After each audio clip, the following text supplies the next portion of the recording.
Hello everyone, I'm Dr. Damanjeet Kaur, consultant psychiatrist, Faith Hospital, Sector 21B, Chandigarh. Today I will be discussing about the mental health of students in current times.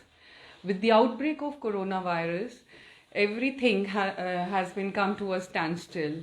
It has affected many areas of daily life, and with sudden new normal of social distancing and lockdown guidelines, life has dramatically transformed. Suddenly, many of us are facing stress, anxiety, depression, insomnia. There is loss of jobs, loss of income, loss of loved ones, and fear and apprehension of getting this illness, which has made us quite anxious.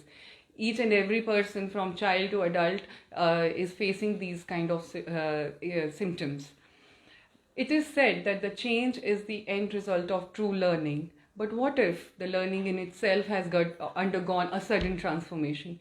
Yes, I'm talking about today's education system, which has changed from offline to online mode. I'm talking about that the tab screens have replaced the blackboard. The e-content files have replaced the hardcovers and notebooks. The classrooms have been replaced by the virtual meetings. Social distancing guidelines and lockdown have made online classrooms a primary source of educational instruction for students of all ages. While the platform is quite helpful in today's time, but it takes away what we humans as need for, that is social thinking, positive relationship, and authentic connections. Just as human beings have basic need for food and shelter, we also have a fundamental need to be in groups and to form relationship. The desire to be fit in school, to avoid rejection, to be well liked by the teachers, to have fun with friends, or to get along with friends always motivate our thoughts, feelings, and actions. In schools and colleges, most of us have learned, or we learn not only from the lectures itself, but also from the stories we hear from our peers and teachers. Teachers are always available to answer the queries through experimentation and through live sessions. Also, there's no possibility of missing any class due to technical reasons. But due to technical glitches in online system, when a child is not able to enter into the class, that makes child and his or her parents quite anxious.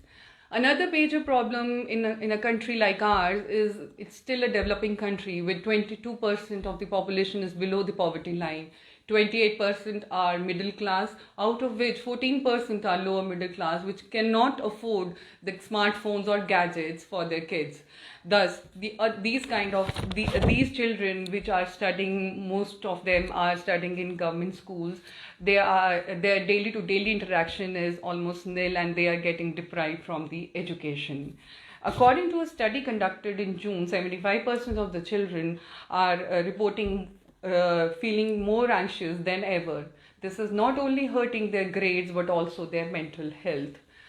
The increased screen time of online education instruction and lack of face-to-face interaction with teachers have resulted in anxiety, depression, and perceived attention problem. Concentration is a big trouble for the children nowadays, and being cooped inside the house for a longer period of time, the children are reporting more of physical and mental health issues than ever. They are complaining of headaches, frequent body aches, neck pain, low back aches, now more than ever. I have been seeing children with quite symptoms which are common according to the age group. Like, for example, in toddlers, it has been seen that they have a fear of being alone. There is increase in temper tantrums, whining and clinging behavior with the parents, and there is change in the appetite seen. In school age group, that is 6 to 12 years, children are coming with defiant disobedience behavior, with agitation, lack of concentration, loss of interest because of lack of interaction with the friends are there, and also change in sleep and appetite has been seen. In adolescent, the most common symptom is that there is lack of continuation of their daily routine. Children are not even taking bath or coming out of the bed. They are getting up late in the morning. And also they are complaining of physical psychosomatic symptoms like headache, stomachache, etc. There is decrease in energy, or there is agitation in their behavior. So how can we help our children to cope up with these anxiety, worries and stress? As parents, first of all, according to the symptoms only, and I will be explaining that in toddler age group, first and foremost is be patient with this age group. The more aggressive you become, the more temper tantrums they will throw. So be patient with them, explain them or encourage their expression through play or storytelling, and keep the calming activities before the bedtime. It's very important to connect with them. You can plan a storytelling time at night before they go to sleep. And it's a famous idiom that early to bed, early to rise, make a person healthy, wealthy and wise. So the toddlers should be on bed, their bedtime should be as early as possible, preferably 8:30 or 9 p.m. so that they can have adequate sleep of 8 to 10 hours. In a way that will be helpful for them to stay awake, fresh and energetic the next day. In the school age group, you can always indulge them in regular exercise and stretching, indulge them in structured household chores, then converse them every day. You should always plan 15 to 20 minutes of conversation with them, how they are feeling, what are their fears in their mind, what are they thinking about these times. This can be done at the dining table. Like you can plan always one meal with them together, like it can be breakfast, lunch or dinner. So, and moreover, limit the media exposure and talk with them whatever they see on phone. In limiting the media exposure, we as parents are always the role model for the kids. So plan, if you are indulging more into the social media, they will learn from you. So the charity begins at home. So first of all, modify your behavior, then only you will be able to cut down the media exposure in your children. In adolescent, first and foremost is encourage the continuation of the routine. Persistently, you should be very, you should always encourage them to take bath, talk with them, have a conversation with them, get them connected with their friends through phone or internet, help them to participate in the family routines like supporting the younger siblings or in the structured household routines, etc. And also limit the media exposure in them also and have a talk with them to what they have seen on phone. There are some areas that are required to consider while online learning for teachers.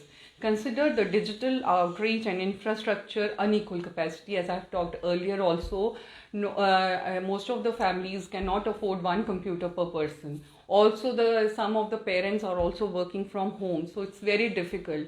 It is for the teachers that the digital platforms they are considering for the online schooling should be authentic and it should work properly. Secondly is that purport the clear guidelines to parents. During this period, the communication between parent, teacher and student is utmost important.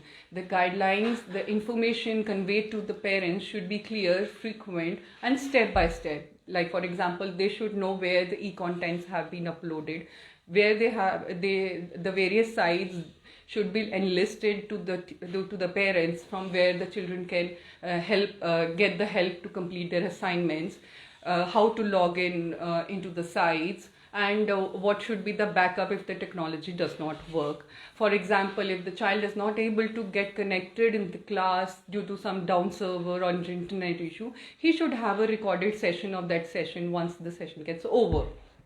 Then third point is provide robust learning. We are very tempted, there is n number of e-content files present on internet and we are always tempted to upload and sometimes we get deviate from the curriculum. So the e-contents enlisted over the site should be as per the objective of the curriculum, number one. Number two is that you should break the syllabus into smaller chunks so that the child is able to grasp the syllabus. Number three is encourage the children, have a live voice chat with the children so that they remain motivated and they are able to concentrate on the class because of the chatting going on, and they don't feel disconnected with the teacher.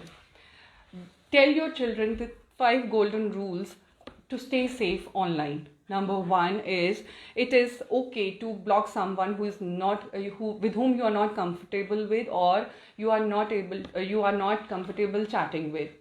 Log out from all the public computers you have used after your assignment gets over, if there is some you are using, like in cyber cafe or something like that. Number 3, don't share your password with anybody. That is your privacy. You should not share with anybody. Number 4, don't accept any friend request from strangers. If you don't know, that is not in your friend circle, don't accept the friend request from any stranger. And number 5 is, if there is any suspicious email, don't open it, delete it straight away, or report it to as spam. And lastly, there are some strategies and methods which we can always use in students' personal life. Number 1 is fitness. It is utmost important.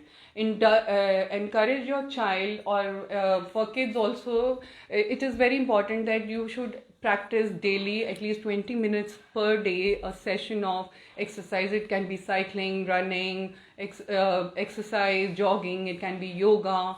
You can dance, you can do dance, you can always go for a brisk walk with your parents, right? And you can always have a family time with your family. You can sit back and recall your previous vacations by just watching the photographs. You can always help your parents in indulging in structured household chore. You can rearrange the household items. You can plan for learn cooking, culinary skills. You can always play with the pets, pamper and playing with the pets. Can explore the artist in you, just like I have done in my lockdown. There are so many online workshops available with whom you can get connected with and learn many art forms. I have learned so many from the Pakriti Institute, Chandigarh. I have learned Worli art, I have learned Madhubani art, which you can always learn, and that always is a stress buster. For me, so it is a stress buster, right? You can always do creative writing, like daily diary writing or blogging can be done, and reading new books is again a stress buster for somebody. Finally, to end up, no matter how bad the storm is, it will always pass. This letting going of normal is going to teach us more than we know. Thank you.